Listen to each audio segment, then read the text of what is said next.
Good morning and welcome to Daily Red Devil for all of your latest Manchester United transfer news and talk. And as always, we're back with another massive show to bring you guys this morning. But before we jump into that, please do smash a like on the video and please do subscribe to the channel, bottom right hand corner. So on the show today, we're going to be reacting to the story that apparently Manchester United are looking into buying a new Portuguese midfielder. Reports coming out from Fabrizio Romano last night. We'll of course be talking about that. We're also going to be talking about a story saying that apparently Sir Jim is going to demand that Sancho returns to the first team. We'll be reacting to that. Obviously, it looked like Jadon was going to leave, but this has obviously put a bit of a spanner in the works. Lots of other stuff to get involved in as well on the show this morning. As always, get involved in the comment section, get involved in the live chat. Let me know your thoughts on everything we discuss on this morning's show. So let's start off with this Jadon Sancho story then. Now, this is coming out from 2 or 3 different journalists this morning in the UK, and the headline is, Jim Ratcliffe will order Erik ten Hag to end his feud with Jadon Sancho. Now, I've been doing a bit of research into this to try and work out exactly why this would happen. And ultimately, it all just boils back down to money. Now, Manchester United invested £73 million in Jadon Sancho 2 years ago, right? And by financial fair play rules, obviously, they'll still be paying off that transfer fee. I think Manchester United usually do it in installments, don't they? So I'm not sure the exact amount of money that's left on Jadon Sancho's transfer fee payments to Dortmund, but I do know that they still have payments left to pay. So my point being here, if we loan out Jadon Sancho in January to, say, Juventus, right, and we still have to cover, I think it's reported, around 30-40% of his wages, that won't then mean that we then have the money to go and buy another replacement for him. We would ultimately lose Sancho and wouldn't have the money to replace him, which is frustrating, isn't it? Because, you know, how have we wasted so much money on so many of these average players, and then we're stuck in this situation where ultimately they're holding us ransom? They know that if we let them go for nothing, you know, like what happened with Pogba, like what could happen here with Sancho, if we let them go on loan or whatever, it then means we can't bring in a replacement. And I think that that's why this story's come out this morning, because, like, I think that Jadon Sancho should go, but if a loan's the only option, that doesn't benefit us at all, really. Other than, you know, from a we won kind of argument, which is just a bit childish, it doesn't benefit us going forward. We lose one of our most expensive players. Whether he's good or not is up for debate. We lose one of our most expensive players.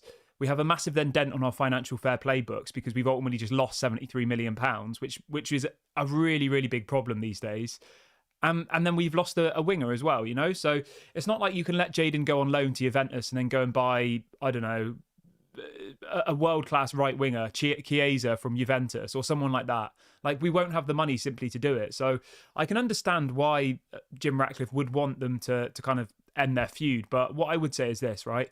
He hasn't played football for 3 months. I just think that you've got to rub your hands of him. I do. I think that we need to try and sell him. I think loaning is not an option, as I've just said. At least if you sold him to, you know, to Saudi, you might get 40-50 million, which against the 73 million you've spent on him, yes, that will still be a loss, but it's a much smaller loss than loaning him out and ultimately being left with nothing. So I think we just need to rethink this one. I will be a little bit disappointed if you know, this does materialise into something and Jim Ratcliffe's one of his first things is to make Jadon Sancho come back into the team, because I didn't really see anything of Jadon that made me want him to play. And I would much rather, you know, I'd much rather Rashford plays on the right and Garnacho plays on the left. Although, arguably, I know in that interview Ole Gunnar Solskjaer did recently after, you know, the first interview he'd done since he was sacked as the Manchester United manager, he came out saying that apparently Jadon Sancho's preferred position is actually on the left. So is there a world where maybe Jadon plays on the left and Rashford plays on the right? I don't know. I think the other thing we have to be very, very aware about on this situation as well, and this story, is that obviously there is question marks about Erik ten Hag's future. We all know that. You know that on this channel, I'm 150% behind Erik ten Hag. I've never once called for the manager's head, and I'm not going to do that because I've said to you many, many times before, I don't think the issue at Manchester United is the managers. I think it's the players. I think it's the recruitment. I think it's the CEO. I think it's all of the people above the manager, because they failed all of the last managers since Sir Alex Ferguson. Every single one of them has failed realistically, haven't they? And they've all been thrown under the bus by the players. So that's not something I'm going to do on this channel. I'm not going to throw the manager under the bus before I throw those others under the bus first. The reason I bring this up though, right, if I'm looking at this from Jim Ratcliffe's perspective, is obviously at the moment, yes, we've won 4 out of our last 5 Premier League games, which I think is obviously a massive positive. That's great. 12 points out of 15. We only lost to Man City, beating Fulham away, Sheffield United away. Yes, we'd expect to win those games, but they're still difficult games, Brighton just drew with Sheffield United at home. So let's not over egg the pudding, but let's also give ourselves a little bit of credit. Every single game in the Premier League is difficult, but the next run of games up to the end of the year, up to when the January transfer window opens, is going to be the toughest challenge for Erik ten Hag, I think, in his whole time at Manchester United. I genuinely believe that. These next 10 games, I genuinely feel a make or break for Erik ten Hag's future at Manchester United. As I said, for me, even if he was to lose all of those games, I would still back him. I know that sounds ridiculous, but I just honestly think that we're part of a cycle, and we need to break that cycle. We need to get behind the manager. But looking at it from, if you're an executive, if you're Jim Ratcliffe coming in and we lose lots of matches, I'm sure that he probably will go. Now, looking at those next fixtures, just to give you an idea of what I'm talking about here, right? I'll rattle through it really, really quickly, and then I'll swing back to why I'm mentioning this. So obviously we've got Everton away, Galatasaray away, Newcastle away. Those are our next 3 games. So by the beginning of December, in about 2 weeks, okay, we could be out of the Champions League if we lose to Galatasaray. Everton away in the Prem and Newcastle away in the Prem. Both of those could be very, very difficult games. And we could slide down the table very, very quickly because there's only about 3 points between us and 12. So remember, if we lost a couple of games, we could easily go down into the bottom half of the table. After that, we then play Chelsea at home, who I think are actually one of the informed teams at the moment. Obviously just beat Tottenham, just drew with Man City in what was one of the best games in the Premier League I've ever seen. After that, we've got Bournemouth at home. That should be winnable, right? But out of the next 5 fixtures, I genuinely only think there's one that's like winnable. There's only one that's like winnable, if that makes sense. The other 4 are questionable, 100%. You then go on to the next run of games, and it actually gets more difficult. You've got Bayern Munich, Liverpool away, West Ham away, Aston Villa, and then Nottingham Forest. I mean, of those 10 fixtures, right? Genuinely, the only one that I would expect us to 100% win is against Bournemouth. Nottingham Forest away will be difficult. Aston Villa are unbelievable at the moment. West Ham away is going to be very difficult. Liverpool away, very difficult. Bayern Munich in the Champions League, by that point, if we've lost to Galatasaray, we might already be out. So that game could effectively be pointless, or it could be the battle for 3rd place, which, does anybody really want to drop down into the Europa? Maybe you do. Let me know in the comment section. So I think that's why maybe Jim Ratcliffe is keeping his options open, because he gets rid of Sancho, and then what happens? Erik ten Hag goes. Let's see what people are saying in the chat. Let's see what everyone is saying. Gabrielle says, "Why is Jim Ratcliffe undermining Erik ten Hag?"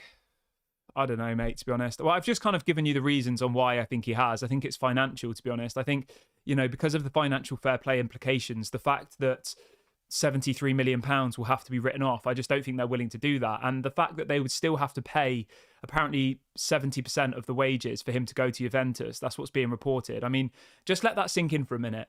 You buy someone for £73 million. 2 years later, you end up having to loan them out and then still have to pay their wages. I mean, that is literally the biggest disaster ever. Let's see what people are saying. Hendrick says United won't win any games in that top 6. That team is rubbish. No tactics, no system. Al says, will Erik ten Hag accept losing his transfer power? He only took the job with the agreement that he can control the transfers. I don't know, mate, to be honest. I don't know.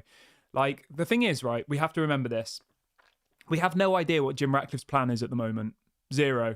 Maybe Jim Ratcliffe's looking at this whole situation thinking, I've got somebody else lined up who I think would be better for the job. We just simply don't know, do we? We have no idea at this point. We're all being left in the dark. And I think that Erik ten Hag is the right man for me. But this next 10 games, if he comes out of this with, say, 7 or 8 wins, then I don't think a single fan in this fan base can doubt him, regardless of how the football is. If we come away with wins against Liverpool, we beat Newcastle away, we beat Chelsea. If we win all of those games, nobody can doubt him. But I am concerned about these next 10 fixtures. And I think that by Christmas, if the fixtures go against us, we could be out of the Champions League and we could easily be in the bottom half of the Premier League with top four pretty much gone. And that's not me being dramatic. That's just me being realistic. I think the last 5 Premier League games have papered over the cracks a little bit. Obviously, as I said, we've played teams like Luton, Fulham. Obviously, we played Man City and got thrashed. We played Brentford and we played Sheffield United. Yes, I know that every game is difficult in the Premier League, but still, it's not the same level as playing Chelsea, Liverpool, Aston Villa, West Ham. We played bottom half table teams and we beat them, which is, it's better than nothing, isn't it? Jermaine says we should bring Sancho back. I'll tell you what, right? Let's get a poll set up. I'm going to get a poll set up. Everyone smash a like on the video if you haven't already. And please do subscribe to the channel. Let me just get this poll set up for you. Would you bring Sancho back? If he goes, we can't sign him.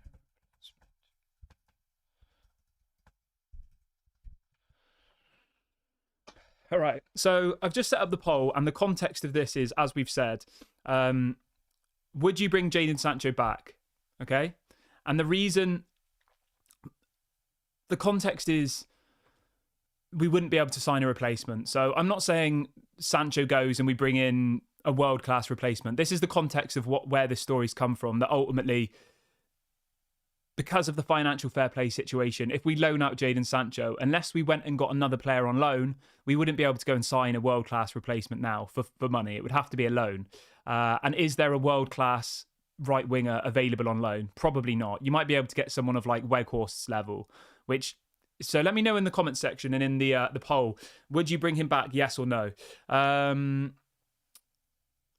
Moif says, is Martinez and Luke Shaw available for the Everton game? Martinez is out for the whole of this year. Luke Shaw, I'm not sure. Apparently he's back on the grass, so we'll have to wait and see. Somebody says, Kieran, do you think Jim Ratcliffe is evil?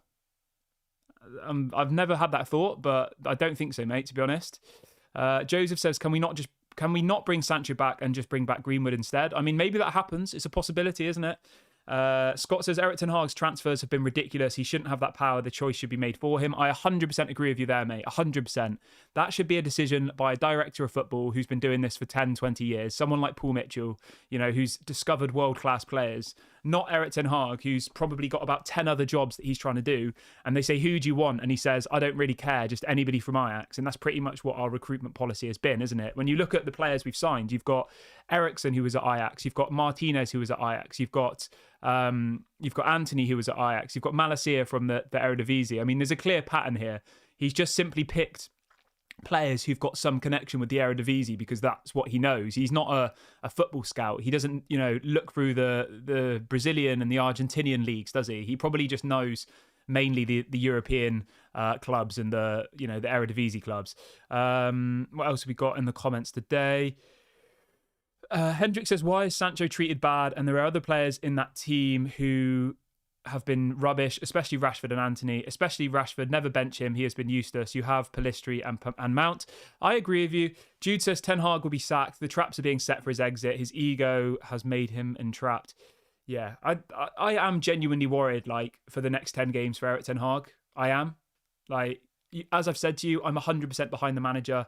I'm not going to be calling for his head because I think any manager would struggle in these next 10 games. I genuinely do. Newcastle away, Liverpool away, Villa. All of these teams are better than us at the moment. Let's be honest. I mean, even West Ham are arguably better than us at the moment.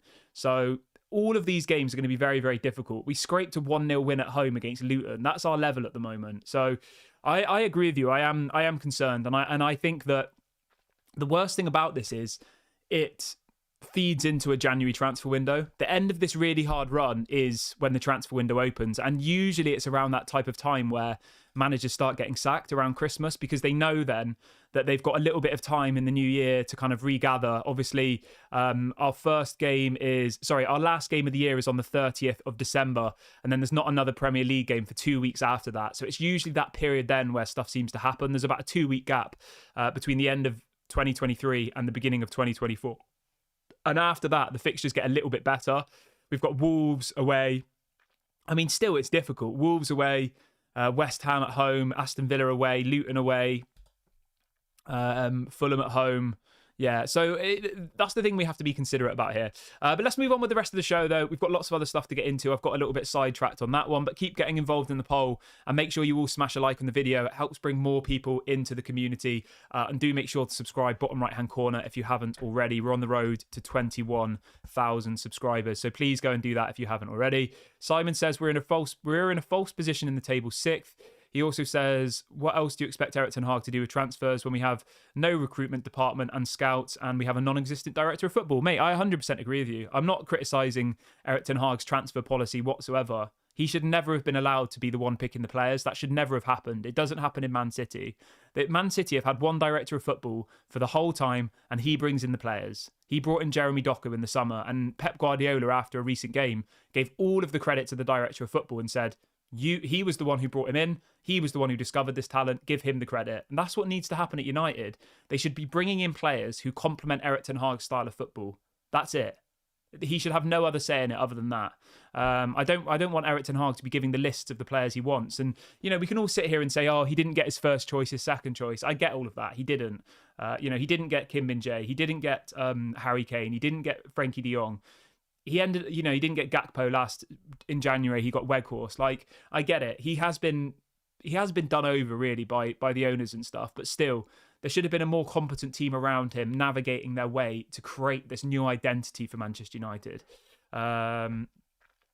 David says you can't just bring back Sancho without some sort of resolution of the dispute. Yeah, I agree, mate. There would have to be something like that. Dave says we should try swap Sancho for Chiesa. Yeah, I mean, that's a realistic option. I think obviously Chiesa is a much better player than Sancho, so we'd have to give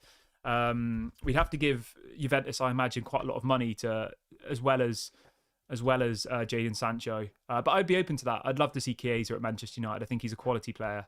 Right, let's move on to the rest of the show, though. Lots of other bits to get involved in this morning. So we want to talk a little bit about this story about the Portuguese midfielder. Now, this is coming out from Fabrizio Romano, who, as you know, I think he's one of the better journalists around transfers. And he is reporting, this was late last night, he says Manchester United have sent scouts to watch Benfica midfielder Joao Neves play against Sporting Lisbon on Sunday. It says United know the player so well and are keeping a close eye on him.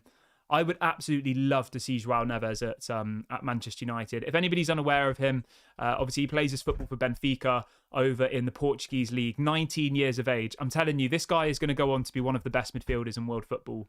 Very, very talented, massive ceiling. He's a centre midfielder. Already in the Portuguese national team, I believe. Yeah, he is. He played a lot of games as well for Benfica last season. Real talent, this person, and hopefully Manchester United could get a deal like this done. I'm just trying to see if he's got a release clause, because the thing is with these players at Benfica, I mean, this is the thing, right? You get these stories coming out and then you look into it a bit more, and apparently his release clause is 100 million euros. I mean, that's just ridiculous. These are the types of deals we need to be avoiding. We need to be signing these players before they have 100 million euros release clauses, because let's be honest, if Manchester United buy another player for 100 million euros, they're probably going to flop, aren't they?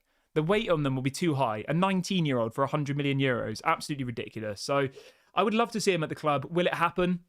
I don't know. I would say it's probably unlikely, because do we really think Manchester United will be forking out 100 million euros on a midfielder? Probably not. Hendrik says Anthony was coming. Sorry, he says Gakpo was coming for cheap, but they chose Anthony. Yep.